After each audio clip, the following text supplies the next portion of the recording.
من الآخر هي بنتي، صحيح غلطت، وأنا رح أمسح لها غلطتها بدقن.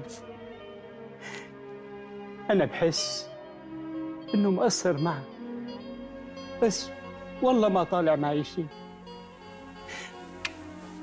كنت كل أول شهر انزل اقبض راتبي وابعث لها نصه، وكنت بعرف إنه ما رح يكفيها، بس شو أعمل؟ أحرمها من التعليم وأقبرها بالحياة؟ بس الله لا يسامح اللي كان السبب، اللي ضيع بنتي. لكن إن شاء الله بيتلقاها بولاده يا رب، إن شاء الله بيتلقاها بولاده. لا يا عم،